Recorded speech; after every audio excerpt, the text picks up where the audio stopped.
I have a hard time disagreeing with most of their top 10.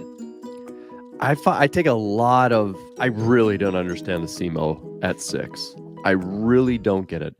So what's...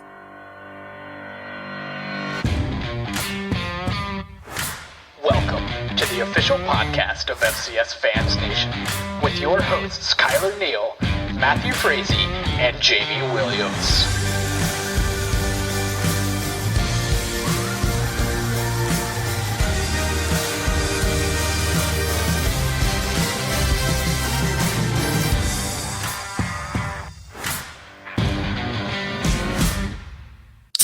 FCS Fans Nation, episode 13 of the FCS Fans Nation podcast for season 8. Number 13, the unlucky number. And some teams, 7 of them, had some unlucky or maybe just bad weeks as we had some chaos erupt through the FCS Nation. And Kyler, Jamie, and Matt are here to break it all down for you guys. So happy that you're joining us here. If you're listening ad-free as an FCS Gold member, appreciate you guys. Picked up 3 more of you. Picked up a Wade, picked up a Bob. We appreciate you guys for hopping on. And about to compete for that bracket challenge. Chance to win the $50 gift card. Still chance to get in on that over the next couple of weeks. And appreciate you guys watching on YouTube. An interesting week, Kyler Neal, across the board. And we're setting up some crazy ones to end the regular season. Any reaction to what happened this weekend? Man, I love the chaos because when my team is not doing anything, I want to see everyone else fail. That's the type of person I am. If I'm not succeeding, I want everyone else to fail in the FCS world, not in life. I hope you're very successful in life, everyone, but in the FCS world, I hope you all fail. I hope you're all as miserable as I am. So I love the chaos. I love when you have a ranked team like Central Arkansas losing to Utah Tech. No one expected that to happen. And it wasn't even like a close game. I mean, I love it. Tarleton lost. Everyone lost. Let's do it. Your favorite team. I know you secretly root for them. North Dakota, the Fighting Hawks, lost. So again, I love the chaos. I hope there's more. I want all of you guys to lose so then you can at least cry in your bed like me every hour of every day. We need you, though, Kyler, and we kind of need your Eagles to be bad here because there's a good section of people, and you can tell from the locations of the viewership analytics that we can see on YouTube and through Patreon that they're still listening or watching this podcast, and their team is not doing so hot. You know, there's some Southern Illinois fans. You know, we've got some, CAA fans that their teams just aren't doing too great, but they're still listening, and you are making them feel welcomed in the arena of the FCS Fans Nation podcast. Well, and speaking of them feeling welcome, I don't know if you have this planned at a certain time, but I got some unlucky, I'm pretty sure some trolling packages in the mail that said open on the podcast. Ooh. So, it looks like it's from Idaho. So I can only imagine it is from our dear pal, Mr. Hammond, trolling me after an Idaho loss. So do you want me to open that now, later? When do you want me to try? Let's open it now. By the way, if you don't watch us on YouTube, you're going to miss this. So Kyler Neal's going in on the mystery gift that was mailed to him. By the way, sorry for the package wrapping, like if you hear loud noises. No, I'll hit you mute quick here. The thing is that you guys, you'll notice we're always wearing different teams' gear. We've got a Danny Johnson reveal coming as well that was just sent to me. Appreciate you, Danny. If you guys send us anything, we will wear it or rock it on the podcast. We don't ask for these things, but so many great fans like Seth Meyer, others have dropped us gear, and that's why we wear your guys' gear. So if you want your team repped on the FCS Fans Nation podcast, just DM us. And here you go, Kyler Neal. Show the YouTube and fans world what you've received from Mr. Hammond. It's so he gave me a gold Sharpie, and then our annual trophy of the Stay Salty. So that's an inside joke if you're not like an Eastern or an Idaho fan. It was a few years ago. Aaron Best basically, said stay salty after I think we beat maybe Montana or something like that, and he was going into Idaho. I forgot the real reason, but it was about Idaho or when they beat us and we were still salty about it. So then the next year, Aaron Best was like, we're gonna stay salty so then we can get this win, motivate the team. And ever since that, I don't think Eastern's won. So Chris Hammond, we're actually running low out of salt at our house. So joke's on you. We actually need this. So I appreciate it, but I hate you. I absolutely hate you. I love that it's actually a household good too that you can use and need. So maybe it comes from a caring place. Well done, Mr. Hammond. Well done. Well, I think with all of that fun, it is time that we kick right into the top 6 topics and finally give our good friend Jamie Williams maybe a chance to talk here this evening. What are FCS fans talking and posting about nonstop? It's time for the top 6 topics of the week. All right, FCS Fans Nation, here we go, kicking right things off. If you weren't watching last Wednesday, I'm going to pull up a Sam Herder GOAT article here.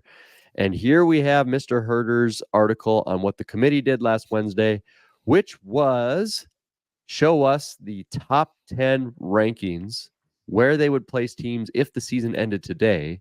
It would be the top 10 of the 16 seeds. And real quick, 1 to 10, NDSU, Montana State, SDSU, South Dakota, UC Davis. By the way, I believe that we nailed that, I think, outside of Davis and South Dakota. SEMO, Idaho, Mercer, Incarnate Word, and Montana. And Keith simply asks, what was your reaction to the committee's early playoff rankings, and what's the impacts of the new selection system? Oh, boy. Well, Jamie, let's start with that new selection system of what the committee is going to look into in terms of determining who should be in the playoff field, and then we'll kick into the rankings themselves. What do we know about that? Yeah, so they announced last week they would be looking at something called the KPI, which, if anybody saw that, was absolute garbage. The ESP, the Massey ratings, which you can actually find, and they're definitely slanted towards the Valley very heavily, and then the Big Sky after that. I think it's probably got a conference rating in it. I'm not sure that's a bad thing. I mean, those are the two stronger conferences, but I think they might be a little overvalued. And then the ESPN Football Power Index, you can find that very easily for the FBS. The FCS is not published, so there we go with another lack of transparency from the committee on some of the metrics. Who knows what those metrics say and how they're used, but to me, I'm not sure how it comes out, because the top 5 I'm good with. UC Davis has a better resume than South Dakota, but whatever. Mercer and Idaho move up in there because they have a large number of ranked wins. And I know they said they're not using the coaches poll or the stats poll. And I interpret that as they're not using that as, okay, here's where teams are right now in the poll. Here's where they wind up. But you certainly think they're going to use something around the ranked wins and the quality of the teams in that way to a certain degree. It kind of feels like that. But then you have the outliers of SEMO and Incarnate Word, and I think they're both good teams. But a team like Incarnate Word, they eventually have to win one of those games against the ranked teams. They're 7-2, and they've lost both the games against ranked teams. Southern Illinois, that's aged very poorly, but they were at full strength when they beat Incarnate Word, and South Dakota State. So they've eventually got to win one of those games, and I don't think they're going to have an opportunity to get one. So based off of what I saw, I was a little surprised by their inclusion. SEMO's kind of in the same boat, though. I think they actually had a ranked win, but by my metric, they're both would have been outside the top 10. That's okay. Overall, not bad. You heard me whisper into the mic last week that I thought Montana would be a team that you would look for in there, and they were there. So I wasn't surprised by that either. I think the committee did okay, and I know if you went back to what it was last year at that reveal time versus where it wound up, it changed quite a bit. Results change and all that. So take this for what it was, a snapshot in time. An okay job, but there's still, 3 weeks to go. So another couple weeks, and we'll be doing a really one of our favorite episodes too. Yeah, we'll be doing the mock playoff selection committee show. It'll be fun. I did want to say that I just to test you guys, I put the 1-loss teams up, and they were your only options for slots like 6, 7, 8, and then somebody was the 9th seed, right? SEMO here is the 6th seed, and they are 1 loss. Mercer comes in at the 1 loss. Correct me if I'm wrong there. And then we're missing Rhode Island, correct? That was the other one that we had in there as an option with the 1-loss teams. So that kind of Tarleton, yeah. Yeah, that and them Tarleton as well kind of sends a pretty interesting message. I think that was my biggest takeaway. The top 5 were pretty obvious. was that somehow 2 one-loss teams snuck in there, SEMO Mercer, and others 2 found themselves behind multiple loss Idaho, Incarnate Word, and Montana. Kyler, what's your breakdown of that and the takeaways? Well, I mean, it was interesting to see because, it wasn't even one loss. I mean, technically those FBS losses don't mean anything. So Tarleton and Rhode Island at the time were 0 losses in the grand scheme of things, right? And they were left out of the top 10 completely. So, I mean, like Jamie said, the committee is kind of leaning very analytically speaking right now. And I mean, that's kind of what it seems like, which I'm not saying that's good, bad. I'm a little indifferent because I think there's benefits to analytics, but I also think there's benefits to resumes. And if you're only judging analytics to build your resumes, you're probably not doing it the right way either. Because some analytics, like what Jamie said, KPI was really rough. They had Drake number 4, Dartmouth like number 2 or something wild. So sometimes if you're only using analytics as a way to, post a resume, you're going to have a hard team or a hard time really developing something. So you got to use a mixture of everything. So yeah, I mean, honestly, when we were building our resume and building our top 8, we got it pretty close. So at the end of the day, it looks like the committee's doing a pretty good job of just using the analytics as a tool, but then also not overinflating maybe some of the other records. But that probably left a Rhode Island off. That probably did leave a Tarleton off because of strength of schedule, because of wins, even though arguably at the time you probably need to put there somewhere in the top 10 just because they haven't lost to an FCS team until, this week when Tarleton did. And not seeing a Rhode Island on there is kind of, interesting. But at the end of the day, they also don't have any real good wins, and they're struggling versus really bad teams as well. So maybe, the analytics are showing Rhode Island shouldn't even be sniffing the top 10, and the committee's really taking it to heart. So it is a little interesting to see.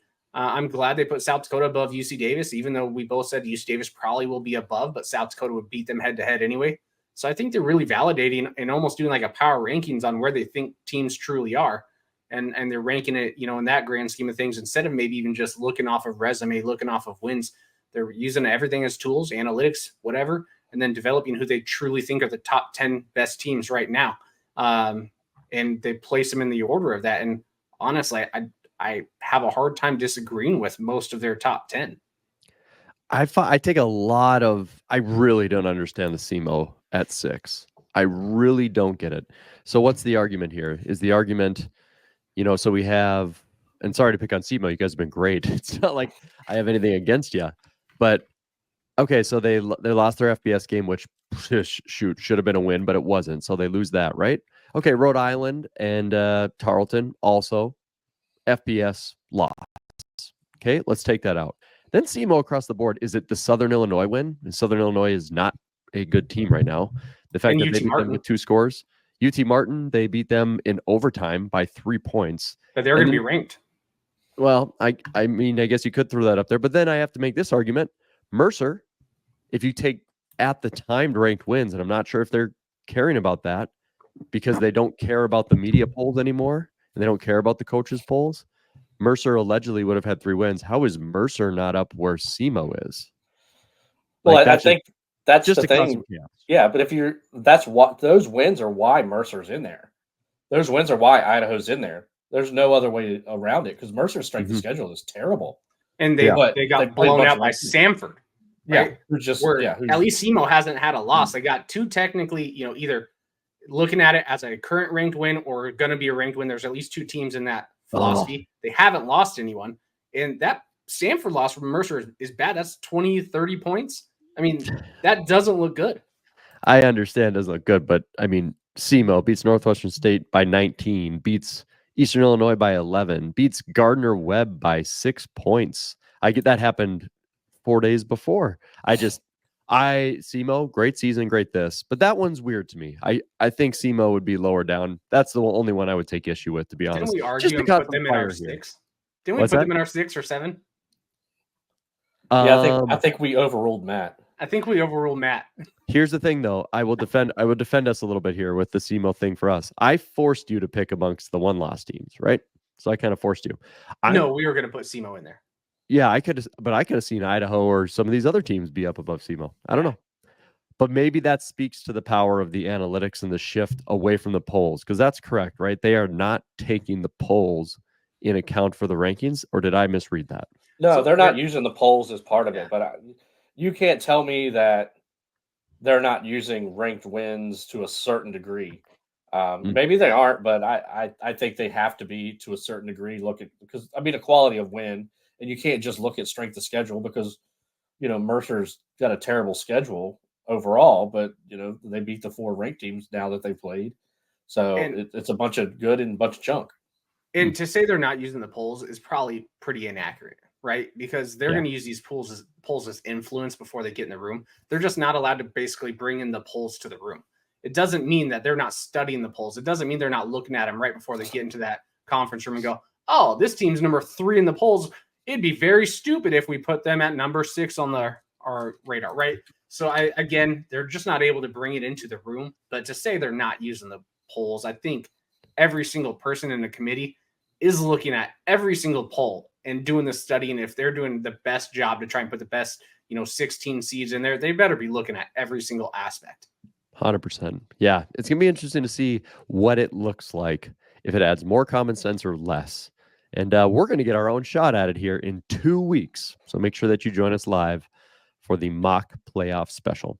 But we got a lot of things to get to before we get to that. Starting with Wade and Derek's questions here. Wade says 7 unranked teams beat ranked opponents. Which upset had the biggest impact on playoffs heading into November?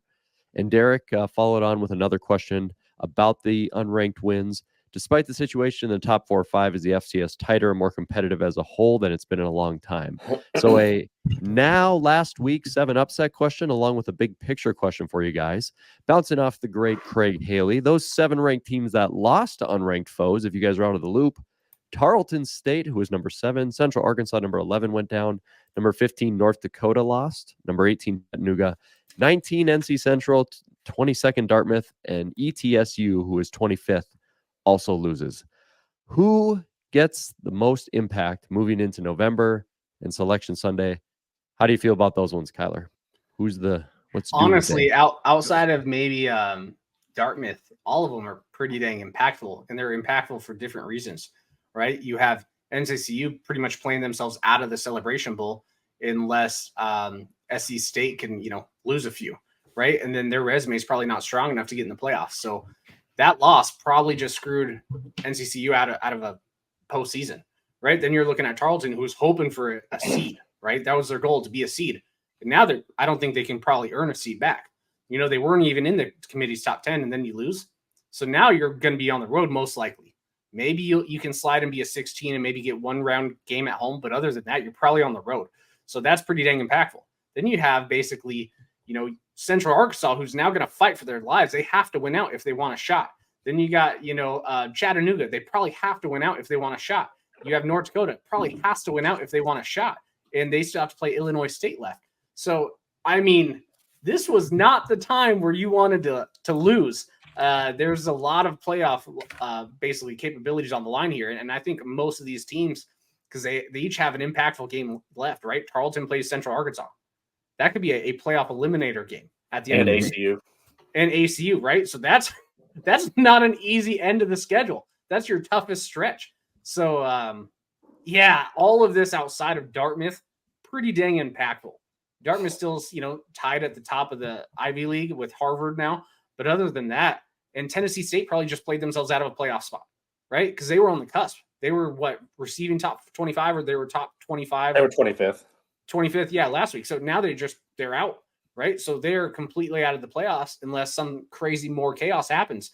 So at the end of the day, Tarleton's probably the safest, but everyone else they just kind of screwed themselves. Yeah, and North Dakota's got South Dakota State left too. Now they're going to play them in UND, so North Dakota will look like Tom Brady's Patriots, but because they're not on the road. Because again, UND sucks when they go on the road, and they're great at home. This is like, Jamie, you're looking at a stats top 25 voter perspective, obviously. What has this done to your top 25? You've been consistent where you're like, geez, once you get past number 10 or something, you can kind of just shake it up. What are we looking at with these upsets? Yeah, I mean, that's exactly what North Dakota is not going to be in my ballot this week. They're gone. You cannot lose to Youngstown and Indiana State back-to-back. So to me, that was the one that had the biggest impact, because they've got to play both of the South Dakota teams over the next 2 weeks. They get them both at home. So if they win one, okay, they get right back in it. But then they finish with Illinois State. I'm not sure there's a team with a tougher closing stretch than that. And then the one that really just kind of imploded themselves is probably ETSU. They're probably out, though they do have Western Carolina this week. That's going to be their last chance for a good win. I just don't know that where they sit right now that ETSU could make it.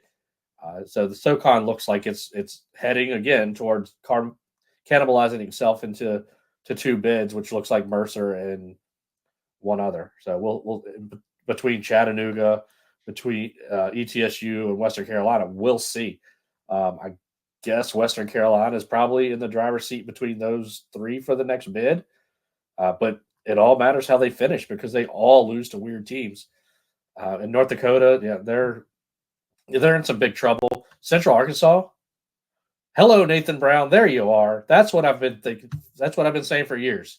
They always lose somebody they shouldn't, and you cannot lose to Utah Tech. Period. Full stop. End of story. You can't lose to Utah Tech. They're 0-9, one of the worst 3 or 4 teams in the FCS. You can't lose to them and expect to stay relevant for a seed. If they make the playoffs, it's because they went out and they're probably still on the road in the week 1. You just can't lose that game. You flat out can't. Yeah, and shout out Utah Tech. We got you as our background tonight. Got some dark blue incorporated into our banners on YouTube. By the way, they were 125 on my ballot last week. In my rankings. 125. Dude, that's unsinkable ship sink, man. That is bonkers. And that to me is like hands down when you look at like the biggest impacts of this moving forward. First off, just our first question about the selection committee. The selection committee made it very clear what they thought about Tarleton State.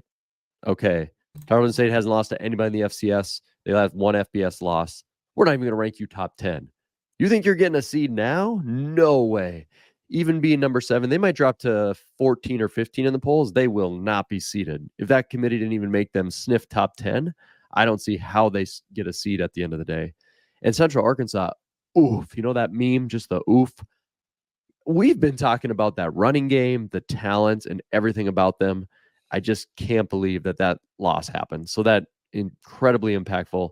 And I know we all want to mention NC Central and we want to talk HBCU, but that's part of our Big Six. So we're going to keep NC Central under wraps for now. Last part of this question, though, just as a whole, counter me if you would, Kyler, but I'm going to go with Derek's part about the big picture, more competitive. I think we like to say that early in the first month of every FCS season because it seems that way. And then everything happens. We've been doing this podcast 8 years. Oh, the Mercer Bears or someone in the SoCon dropped some game, and now the SoCon's going to be one bid. Oh, some team we thought was going to be all great, like Central Arkansas, had this big upset. UND looked good. Oh, they're this. I think things are exactly the same as they almost always are. I don't think it's more competitive or less. It seems like the same script with a few different characters. Correct? Or do you see it being more competitive? Yeah, it's almost probably even less competitive in the grand scheme of things. There's maybe 12 deserving playoff teams at this point. When I'm looking at the resumes, I'm like, geez, this might be one of those years where we're going to have 5 losses, somewhere pretty damn close to that in the playoffs, or a really bad CAA team who just didn't play anyone who is going to get basically a bid over maybe another team. So yeah, the parity that we thought maybe in the first 3 weeks, this is completely gone. I don't even know if I can spell parity right now. There is 0 parity. This is the usual suspects without a few of those usual suspects, and that's about it. And I think the gap is pretty dang big right now, even after maybe teams 3 to 4 and then 4 to 5, 5 to 6. I think the gap is pretty big. And then probably between 10 and 125, the gap is really small. But that doesn't mean parity in terms of winning a championship. That just means everyone stinks this season. Yeah, and even if you're ranked 125th, you can end up being a top 25 team. You just never know. Well, speaking of the same old cast of characters, the Missouri Valley, always a blessing amongst the FCS community. And here we go. Great questions here from Cody and Brian. With the Missouri Valley Conference teams beating each other and Missouri State not eligible. Could only 3 teams get into the playoffs, or does a 4th team sneak in like Illinois State? So this one is interesting. Pulling it up on YouTube, the standings for our Missouri Valley here. And Missouri State, people forget about that. Right now, they are currently 7-2, and they're probably going to be 8-2 next week because their opponent is not great. And then they're going to head off to NDSU. So that being said, Missouri State cannot make the playoffs. They still have not determined if they can win the conference title or not. Not that it'll matter. So guaranteed playoff right now is going to be South Dakota State, North Dakota State. The question is a 6-3 currently Illinois State going to get in there? And now UND also, I mean, they're going to be on life support too. So that's the question, Jamie Williams. And we're probably going to have it on the mock playoff special. Do you see a 4th Valley team in the playoffs this year? That's probably going to be your last team in. If North Dakota can win 2 of their last 3, they'll get in. I don't know that they'll win any of the 3. I know they've got the 2 South Dakota teams coming to them. And no matter how well they play at home, I think those 2 South Dakota teams are significantly better than North Dakota. And then it comes down to the Illinois State game. And for them, they might go in that game 5-6. They're done. They lose to both of the South Dakota teams. They're done. So Illinois State, it's about winning out for them. And that's really the only chance you have. Otherwise, you might just see the 3 Valley teams. But if Illinois State can get, all 3 of their games, wind up 9-3, they're going to get in. 8-4, losing to UND, they're going to be on the bubble. But shoot, that might get them in. So I would bet on 4. There's no way they can get 5, which opens up a bid somewhere else. But that bid's probably going to go to the 5th CAA team, whether they deserve it or not, just because of the way that schedule lays out. Illinois State for sure is right now the team that would probably have the inside track, obviously because, that UND Illinois State game at the end is probably going to determine it, right? In terms of who gets that last spot. Because Illinois State, they're going to beat UNI. UNI is a bad team. They are horrible. I called their downfall 2 years ago. I didn't think it would be as tragic as it is. Indiana State does sit at 4-5. I mean, I don't think so. I mean, it's kind of, I would be a liar if I told you that I knew who they finished with. But looking at Indiana State, since we're on the Missouri Valley, their final games, they're going to South Dakota. They're going to lose. So, all right, they're done. It's really Illinois State and North Dakota in the end. Kyler, you have called the Valley really well.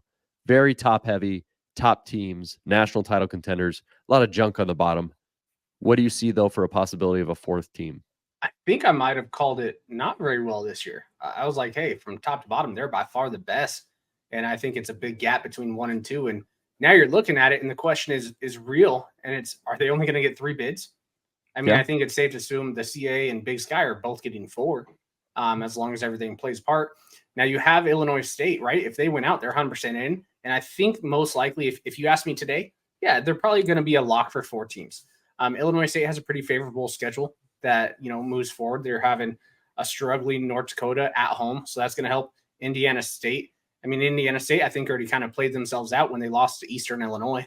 That didn't look too good. So you can't have a bad out-of-conference record and then somehow be a 500 Missouri Valley team and think you're going to make it. And then they have Northern Iowa. But it's Northern Iowa at home, and you still see this Illinois State. I mean, look they struggled versus North Alabama. They struggled versus a Murray State. They struggled versus Murray State, right? And you were making fun of the Murray State, saying they're not even a high school team. They struggled versus Youngstown State. Team. Murray State's not a football team. Yeah, so Illinois State looks like they're actually on a downward spiral, even though they have 6 wins. So Northern Iowa, I don't think it's going to be maybe as easy as what you're thinking. And if Northern Iowa beats them, you have Indiana State, maybe a middle of the tier. But again, they lost to Eastern Illinois. So, it's very realistic that there's a chance they're going to get 3. I would still bet on them getting 4 because most likely, let's say Illinois State still loses 1. They're going to be 8-4, right? If they lose 1 more game, they're 8-4.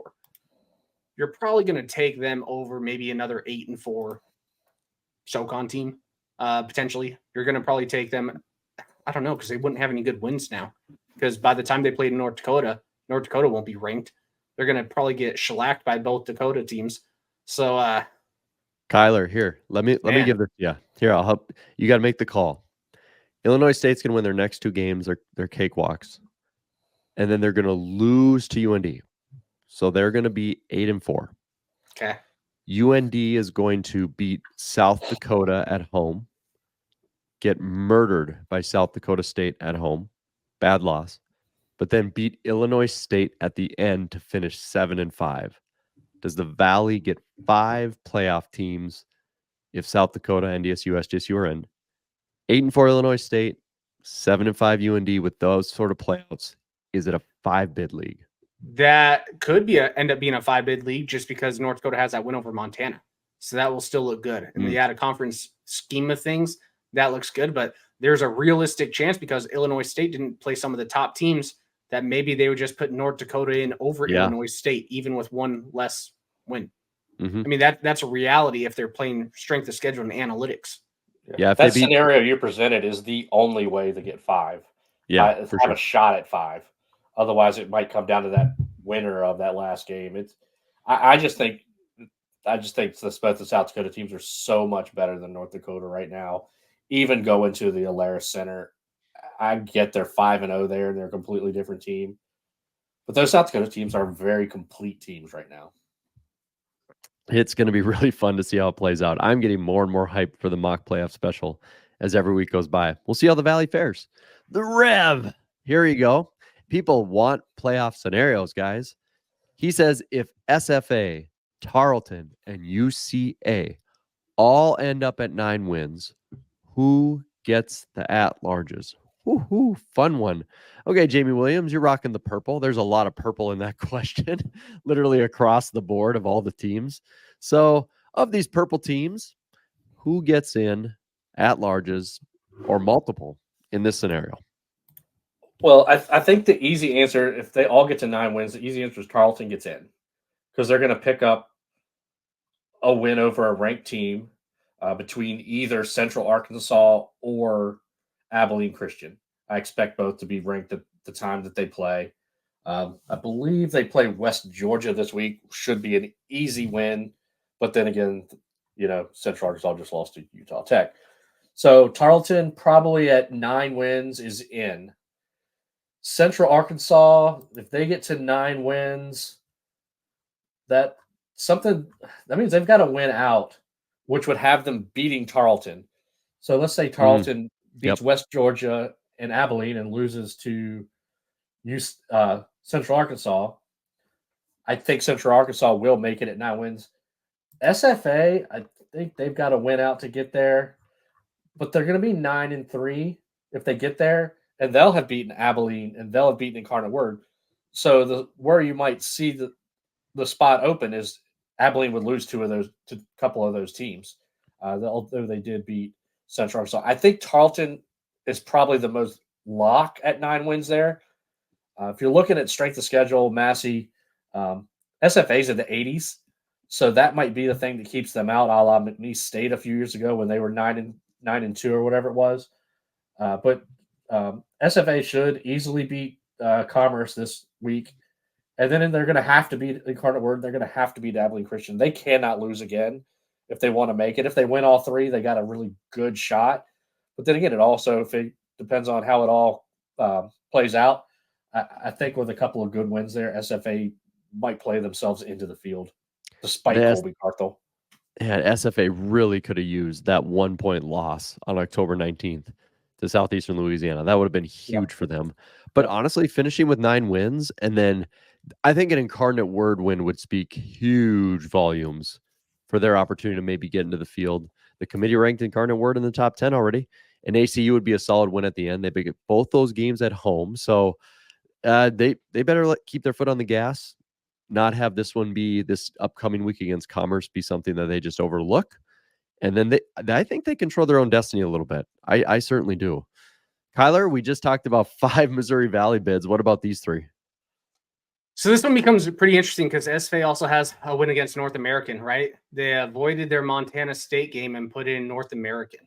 But if we're going in the grand scheme of things, and I wish maybe I would have done this a little earlier and done an Excel, because if they all end up with 9 wins, that means Tarleton beats West Georgia and Abilene Christian, because to get to 9 wins, Central Arkansas has to beat Tarleton, right?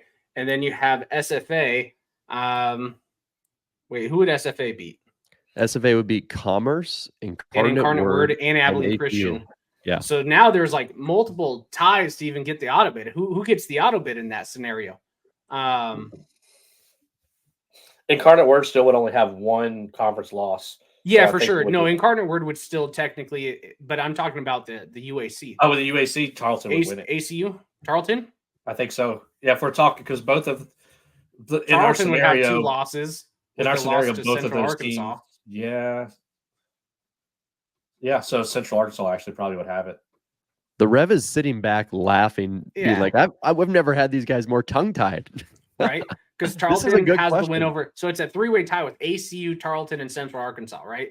Yeah. For basically they Yeah. all have 2 losses. I don't know Yeah. who wins the auto bid because it looks like they split. It's probably And I a don't coin know the toss. auto bid rule. This is where you go listen to the Southland sermon because he's going to probably do this question. We're going to ask him so then he can figure out what the tiebreaker is. Because He doesn't that care about the obviously- UAC. Right. True. Yeah, that was last year. My bad. Yeah, I forgot SFA, right? So that makes it really interesting because whoever wins that bid, probably second place, gets the tiebreaker and or the auto bid. And I would probably lean towards Central Arkansas even over Tarleton State. That last game would show a lot in the committee's eyes. And in this theory for Central to get to, number 1, they have to, or number 9, they have to beat Tarleton. So I think that probably plays in a better factor.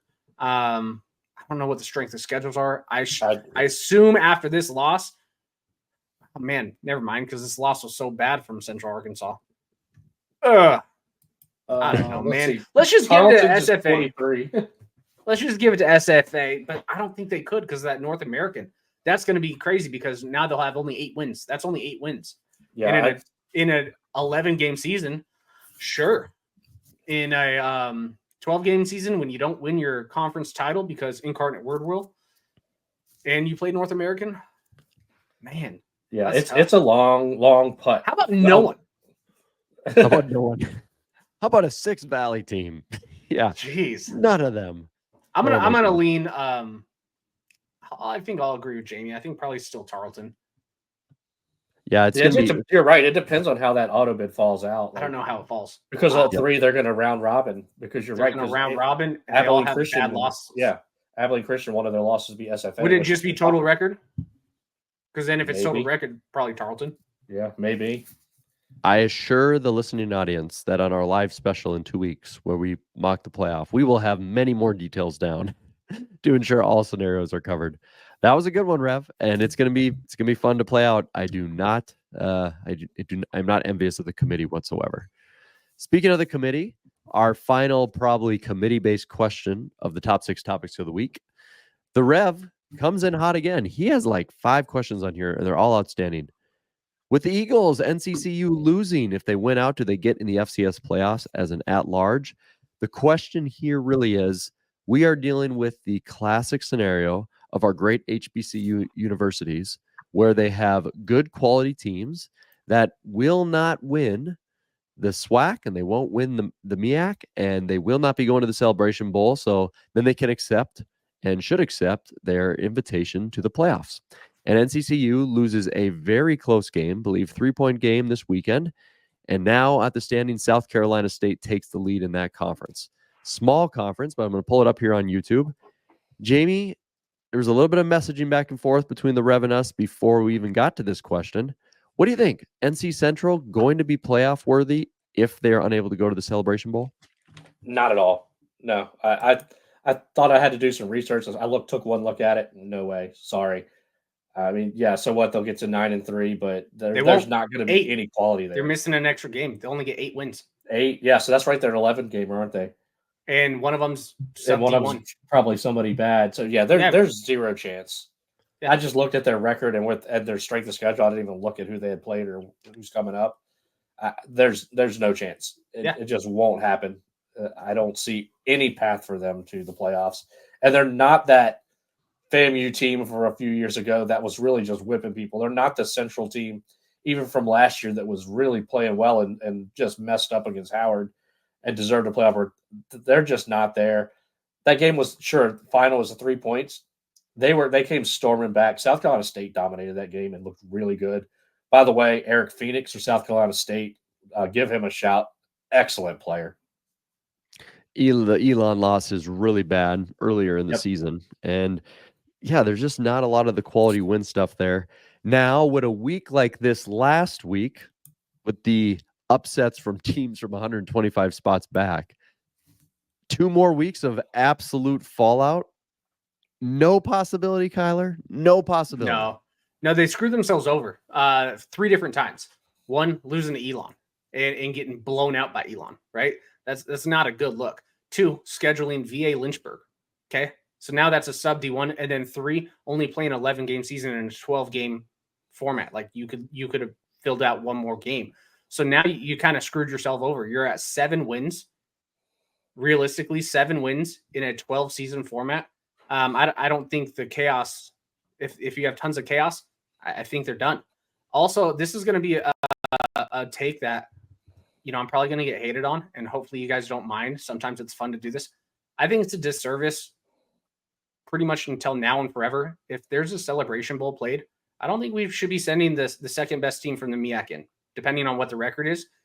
The second best team from the SWAC, whatever. They're getting blown out every time, and it's a disservice because it's making the rest of their conference look even worse. I don't know how good the MEAC is. I don't know how good the SWAC is. When we're always playing top-tier FCS competition, they get blown out every single time.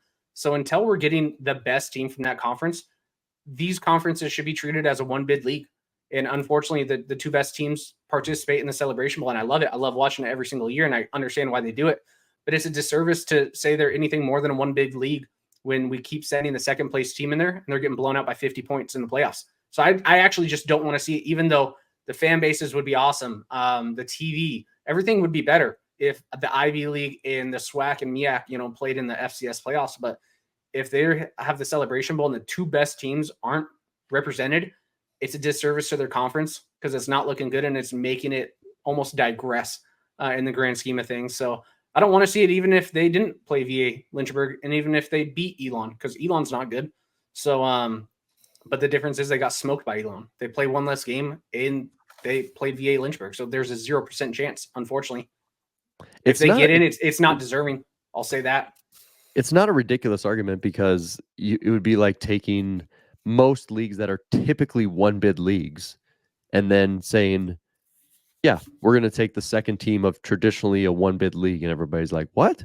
Now, Florida A&M, they looked really good that year and it still did not go well for them. I think I'm more with you, Kyler, where I would love to see them in there. I don't think they should go playoffs over the Celebration Bowl. The Celebration Bowl revenue awareness and everything destroys 100%. The FCS playoffs. Yeah. Sorry, FCS playoff fans, but it's not even close. Like Celebration Bowl by a mile. Yeah. But that doesn't equate to, getting the best look coming out of a second team within a conference. Now, here's where I backtrack my own statement. If you have a very impressive, difficult out-of-conference schedule, and guess what? If you're in the MEAC, teams from the Big Sky, Missouri Valley, CA are going to want to play you. And pick some of the best teams to go against. If you think you're going to be a top 2 team in your conference, go load up your out-of-conference schedule with really top-tier FCS teams and beat them. So at the end of the day, they can't say you don't deserve there, even if you finish second in your conference. If you beat a South Dakota, if you beat a Montana, how would we take you out of the playoffs? So until then, it's kind of a mute point, and I don't want to see it unless they start playing better out-of-conference games and winning them. Yep. I really like the NCAA. They scheduled North Dakota State. They came up to Fargo. I know they're out of these conferences now. They're obviously in the CAA. But for those HBCU classic universities, love them. There's so much purpose behind them. Got to have some better scheduling on the outside of it. So, yeah. All right. Well, we'll move away from that and we'll get back into Jamie's world because he is a Stats Top 25 voter. Final topic of the top 6. This has been a fun little thing that the fans, I think, Jamie, have just done.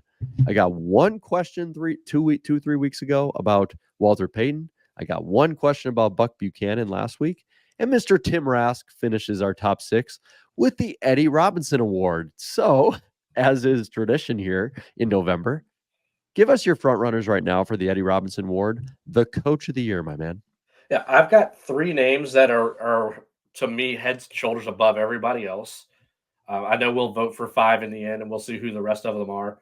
But the three names in no particular order, and I'm not sure exactly who I have at the top right now, would be Billy Kosh, first year at Stony Brook, and I'm leaning towards all three of these guys are in their first year with their teams and are doing great things. So Billy Kosh has Stony Brook on the brink of playoffs berth. I think Stony Brook has a very solid chance. Team, I think they were 0-11 last year, and they're 6-2 right now. So Billy Kosh is probably one of my top three. Mike Jacobs at Mercer comes in and with a defense that's outscored a lot of teams. They've had 3 touchdowns on defense and special teams yesterday. That won them the game. And the third was Tim Polisek. Because look at where North Dakota State was. I'm not going to say they were in shambles, but they were pretty decimated by injury at the end of last year. They lost some people in the portal. They lost Cole Wisniewski right away. And all they've done is win. He's kind of let Cam Miller run the offense and not just manage it. And he's been rewarded for it. Shamar, your running back, Shamar, is probably a top 2 or 3 guy for the Jerry Rice. So I think Polisek's done a great job in year one. So he's going to get a lot of votes because he's got North Dakota State where he has them. And then I've got Kosh and Jacobs. I think those are the 3 guys. And then we'll see who else gets a nod. I think you'll be looking at a guy like Todd Witten's going to get nominated and have a lot of votes. Coach Chuk at SEMO is going to get some votes. So you'll see a lot of different guys getting votes. But those are the 3 for me.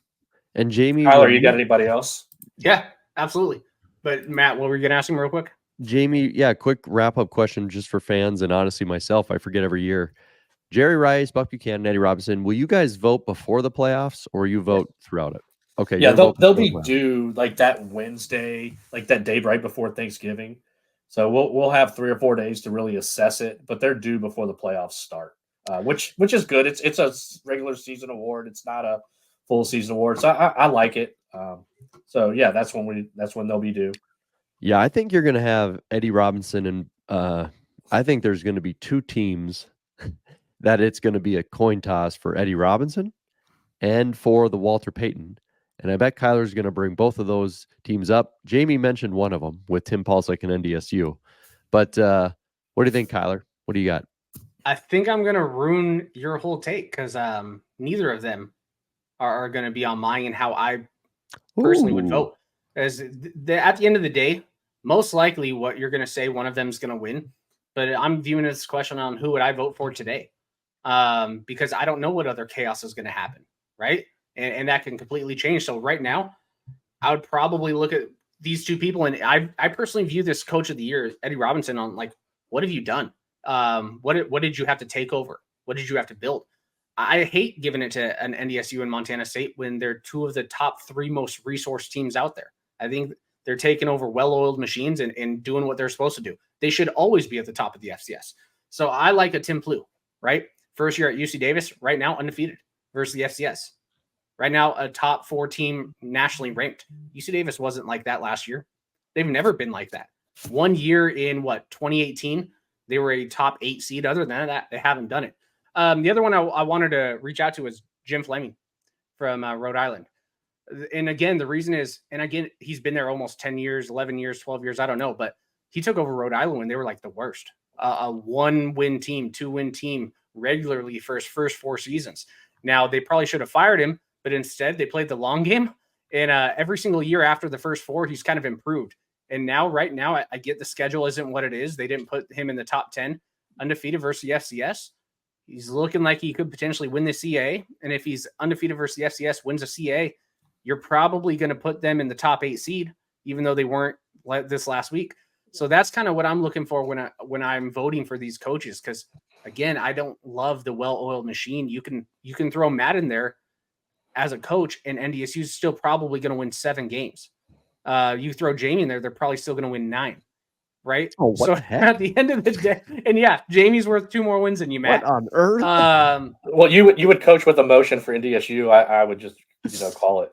Yeah, but 100%. But that's my argument for why I don't think those two guys should win. Now, at the end of the day, probably one of them's going to win because there's going to be more chaos that happens. And it's going to be hard to deny a coach that gets the number 1 seed or a 2 seed and undefeated, right? So if those happen, it's going to be hard to deny that. And most of the voters will probably vote that way. I don't like it. Same reason why Jamie a few years ago was pissed Jason Eck wasn't even on the ballot to vote for. He took over a really dumpster fire program and turned him around within 1 year. That's what I personally like to see. It's you're back against the wall. You take over nothing, no resources, and you're building something pretty phenomenal and special that maybe that program has never seen. I think that means more. I think those are both great answers, and you might have just filled out my 5 there. So thanks for the assist there on the nice cross crease pass. I'll just slam it home with my vote. Yeah, the Rhode Island call honestly is phenomenal in terms of like if they were to actually finish undefeated against the FCS, like Rhode Island, that's a great pick. I do agree with the well-oiled machine. Small tweak, and it's like smallest thing is like Montana State wasn't great last year, and NDSU had their problems, so they did come in and kind of fix the well-oiled machine better than throwing it off the tracks. And I think that is something. It's kind of like Jimmy Rogers last year just kept it going, steady and strong. But who knows? The Rhode Island one though, that's a really good one because I think UC Davis is going to lose. I think Rhode Island actually could finish undefeated. So yeah, both those teams been in national titles in the last few years, but it's okay because they had a down year where one won 9 games and the other one won 8. Hey, something like that. What a down program. These two teams suck. When your great team, makes it to the semis and loses in overtime, it's a sad day. But probably Vegan or Paul Sek's going to win at the end of the day. We'll see. No matter who wins the Coach of the Year, somebody's going to win the national title game. And after that, we will be eating with Brian Thompson a bunch of tacos. Taco King, coming to you from bright and sunny Fargo, North Dakota. It's time for a taco bet and time for you losers to pay up. Okay, we don't do game of the week anymore, so I just went really lazy with the taco bet because I just wanted like a prediction out of this. Great question here from one of our amazing fans. And here we go. Bold prediction. Davis beats both Montana schools. Agree? I believe Derek asked this question. I apologize if I'm off on that. Over under 0.5 wins for UC Davis over Montana schools this year. This is a very basic taco bet. Just curious if you guys have any faith in the really good-looking UC Davis now to beat either of the Montanas. Jamie, over under 0.5. Well, I have been saying that I think UC Davis is going to drop the last few games. I think I've changed my mind. They're not going to lose all 3. They'll beat Sac State for sure. The thing is, sure, they go to Montana and they host Montana State. Montana State's a little beat up with injuries. And the way Miles Hastings and Lan Larson are playing on offense, that's a tough offense to stop. I don't know which one, but I think they're going to beat one of them. I don't know which one. They could very well win at Montana. They could very well beat Montana State at home. If they beat them both, they're going to have an argument to be at home until first go. Wow, okay. So you're taking the over. You're taking I'll take the over. Take the over, okay. And Liam Maroney, I'm so sorry. You're not Derek. Derek's amazing too. But Liam Maroney is the one who asked for the bold prediction. I'll take the under. The fact, Jamie, you made the great point at Montana. I'm going to give that edge to Wagriz. Kyler, what do you think? Man, a few weeks ago, this was kind of a no-brainer to me, but the more I'm watching both these teams play, and Montana's starting to play quite a bit better defensively. Where, a few weeks ago, I think if they were playing at the same time as maybe when they played NAU, Miles Hastings probably has a field day. Because Montana's defense, especially their DBs, were really struggling. They weren't performing very well at all. I mean, Weber State's quarterback's horrible and threw all over him, right? Eastern threw all over him, ran all over him too. So then you see probably a more efficient, probably the most efficient offense outside of Montana State in the Big Sky right now, with Miles Hastings, Lan Larson, and a couple dudes. Their offensive lines are pretty big too. It makes it interesting. I don't know what the weather is, though. I think maybe weather is going to be impactful. It is at Montana. I think I got to probably still give it to the home team, I would say Montana just because it's at home. If it's at UC Davis, I'd probably actually lean Davis right now, but I'm not going to pick against a Grizz in November at home. And then as for MSU, no, I think MSU, even with a few injuries, I think styles make for matchups, and I don't think they have any issues with UC Davis. So I would say I'm taking the under, but man, if you switch that home around for that Raw Grizz versus UC Davis, I might be taking the over. 100%. Yeah, November, probably snow, because it's getting colder up there. I bet you there's gonna be snow or something on the ground. I haven't looked at the weather, but yeah, give me Montana right now, and their home crowd, nationally ranked, getting a seed, wanting to play MSU for the brawl. Yeah, that's going to be a tough one to walk into. So we'll see if they can go tame those Bears, but I don't know about that. The Grizz, I apologize. So, all right, it's coming quickly. We'll see it soon. Just because your question is answered quickly doesn't mean we don't care. It's time for this week's quick hit questions. Gentlemen, quick hit question time. Here we go. Starting off with the Rev. He's got a few of them here for us. And the Rev very simply says, format, Coheed and Cambria, good band or not? The only song, and the Rev has made it clear because he's trying to connect his, we're like probably 8 to 10 years of an era of music apart, as he knows I'm a Warped Tour metalhead, metalcore lover. We're a little bit apart, so I think he's trying to connect that. The song Welcome Home was the only one I really know. I used it as a background music when I made a documentary for us Marines when we deployed. I just filmed the whole time and made a documentary for the crew. And I was just like, oh, this is a cool little intro song for my video editing. That's the only thing I'd ever heard of them. Good song. I'm going to say good band because they got a lot of staying power. But I don't know if they would be a great band, and I wouldn't consider them a bad band. I just feel like I would see them in concert, and I feel like everyone would be really hyped right away. And I hate when rock and metal bands have the crowd going crazy for the intro, and then everyone just kind of stands. And then like they get hyped a little bit, and it stands. I like the action. I want nonstop mosh pits. So they played When We Were Young Festival. Very impressive. I went to that 2 years ago in Vegas. Jamie, looks like I know they're from 95, so you might have a little bit more insight on them. What do you think?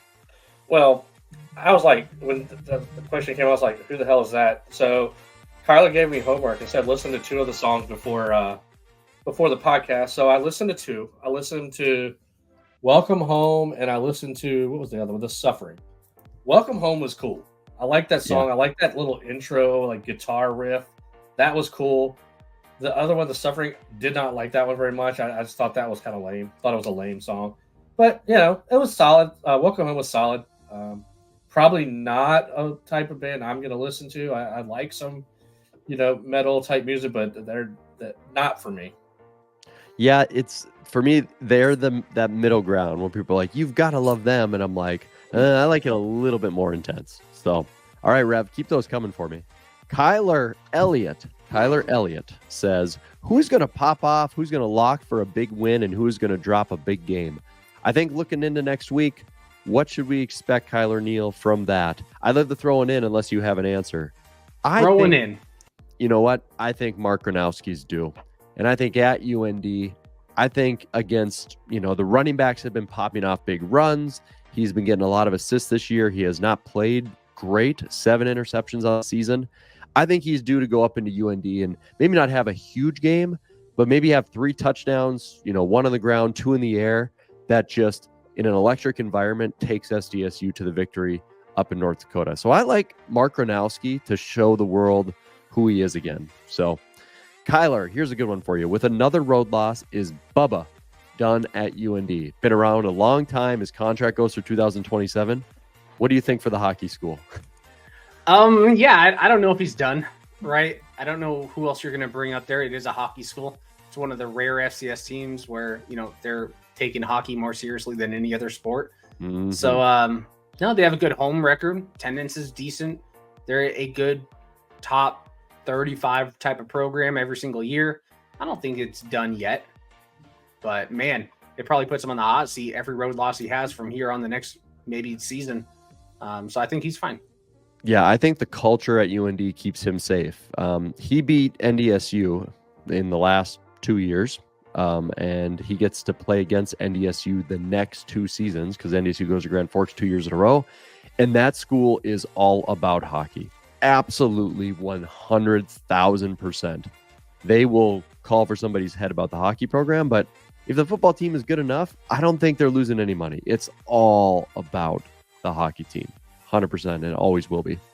Derek, here you go, Kyler. Kyler will say no, but is Eastern Washington the best 2-7 team in the FCS? They have close games with a bunch of ranked teams, and yesterday's loss was their first FCS loss by more than 10. Are they the best 2-7 team? I mean, probably. There's only a couple other teams that maybe you could lean towards. Portland State and Southern Illinois. Now, I think this Southern Illinois team is probably worse than Eastern, but in the beginning of the year, Southern Illinois probably mollywops Eastern. So then you have Portland State and Eastern. They don't play each other this year. So, man, it would be fun to see which one can get to those magical 3 wins and, have one hell of a season. But yeah, Eastern's probably by far the most talented 2-win team in the nation. Just probably not the best coach 2-win team in the nation. Gotcha. Well, we'll see what happens with Eastern moving ahead next year. Lots of changes possible. All right, Seth says, true or false, Jamie, if the Ivy League decides to participate in the playoffs and assuming they change their out-of-conference scheduling, both long shots, of course, there was some news about them at least talking about it this last week. They would be a multi-bid league more often than not. True or false? Good question. What do you think, Jamie? It would take a while, but I'm going to say false for a while. They've got fine teams, but usually one team pops, maybe 2. But if you look at what they do in the out-of-conference, it's just okay. I still think it's a one-bid league for a while. Yeah, I'm not sure if you're going to be seeing second or third teams coming out of there if they actually step up and do the right thing and play in the playoffs. Liam wants to know if UND wins their last 2 games, how much havoc would cause in the seedings. Kyler, South Dakota loses to them. Illinois State loses to them. How much havoc is that causing if UND then rises up at that point? Yeah, I mean, in terms of seedings and havoc, if they beat South Dakota State and South Dakota, let's say, that's going to create some havoc for the seedings for sure. Because South Dakota, maybe you don't seed them at all because then they'd have no good wins. South Dakota State would be, traveling on the road potentially in the quarters.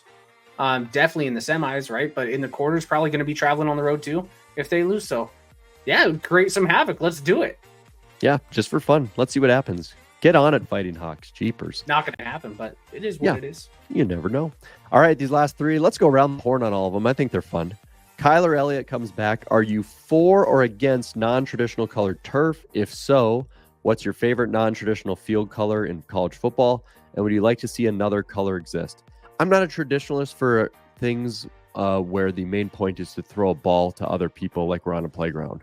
Like, if we're okay with pig trophies and giant people riding horses and throwing fire in the middle of football fields for kickoffs and B-52 bombers, which could nuke countries, just flying over while we all drink beer, I don't care if your field is a different color and we forget that we're playing a game.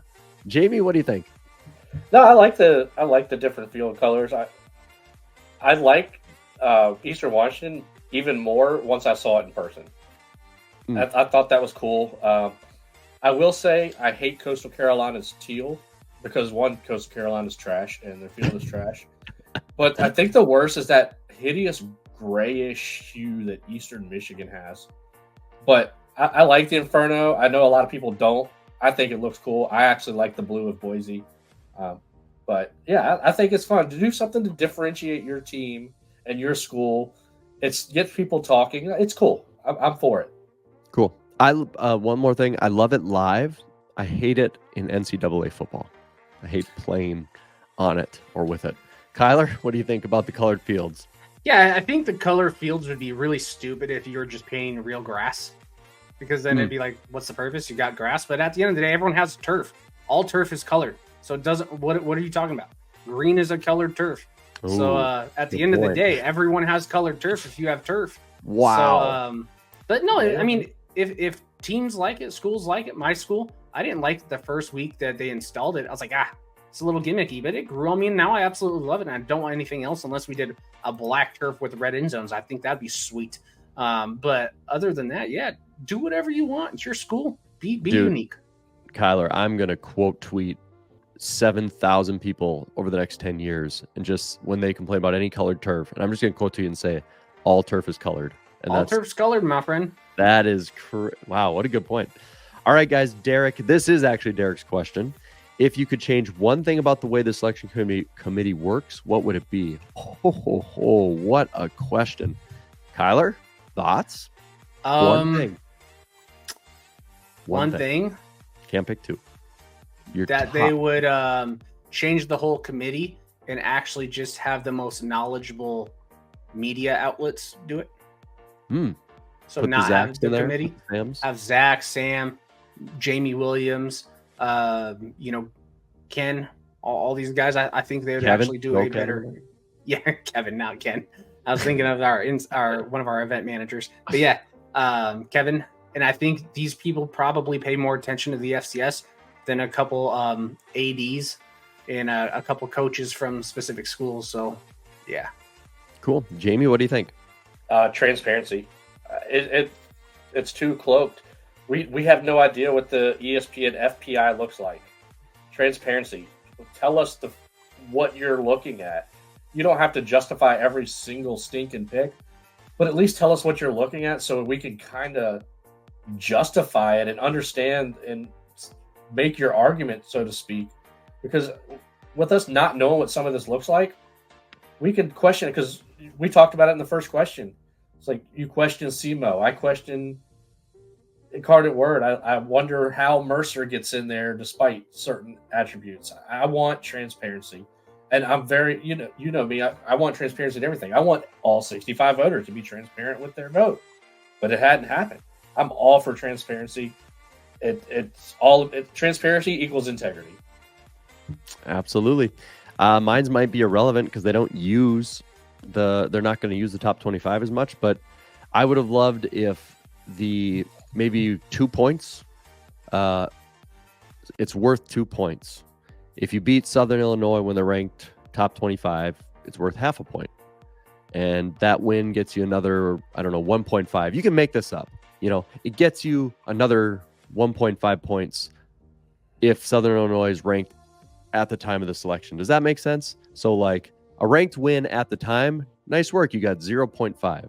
Oh, that team was still ranked at the end of the regular season. It's worth an additional 1.5. So you still get some weight for winning a big game that week, but it's weighted more heavily at the end. I don't know if that's perfect, what I just came up with, but something like that, which rewards you at the end of the season if that team was actually good or if they ended up being trash and the voters were just wrong. So fix that how you may. The Rev ends it here, guys. What's the most overrated thing and underrated thing about home ownership? Wow. Well, Kyler, your industry is heavily involved in home ownership, so I think we have to start with you here. Most overrated thing and underrated thing. What do you got?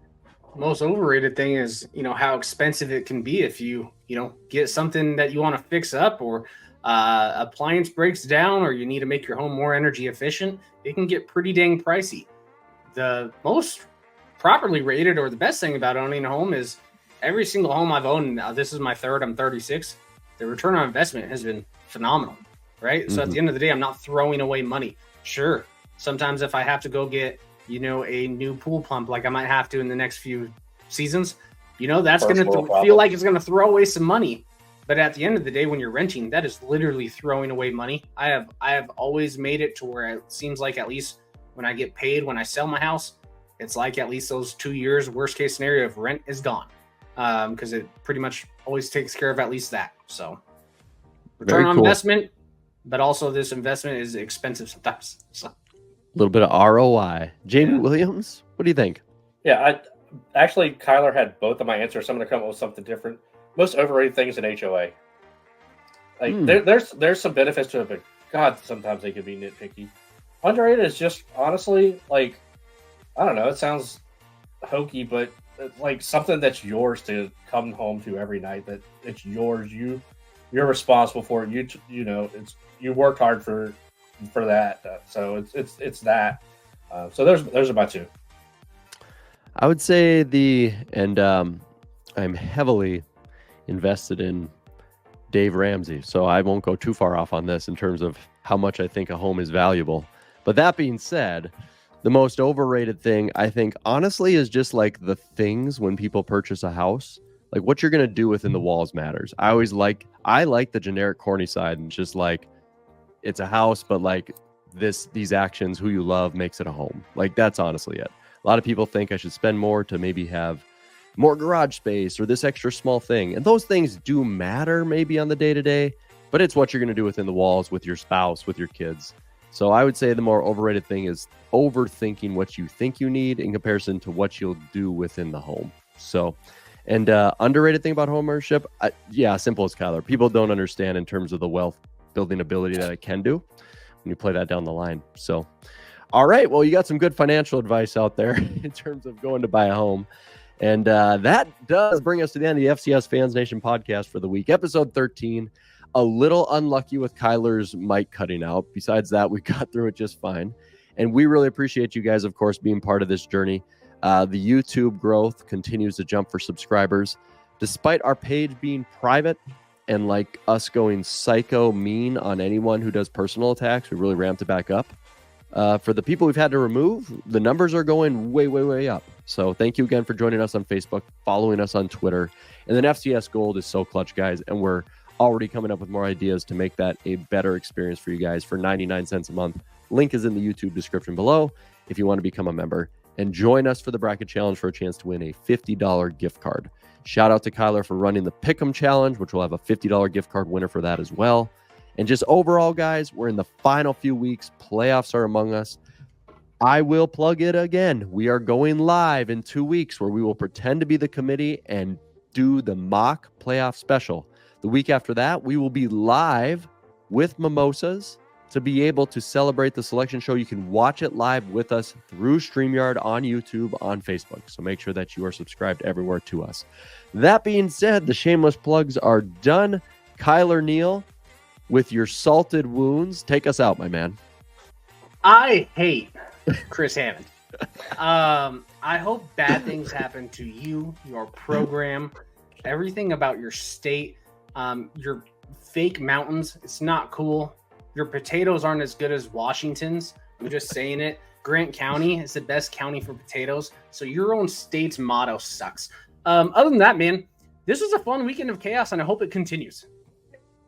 Like I said last week, ready for basketball? It starts tomorrow, baby. Basketball season starts tomorrow. Go Eags, baby. Go Eags. And on that Chris Hammond thing, you could say, boom, roasted. But I guess here we would say, you've been roasted. Oh. Thank you for listening to the FCS Fans Nation podcast. Make sure to leave a like, a comment, and subscribe on YouTube. To listen ad-free and enjoy many other perks, join FCS Gold for only 99 cents a month by using the link in the description below. Make sure to follow FCS Fans Nation on Facebook and Twitter. Thank you for listening to the premier podcast for FCS football. We're going to Miami. You guys did that at the same time. You just made the end of the episode clip. I knew. I was just going to say, well, there's the end of the episode. 100% is the ending.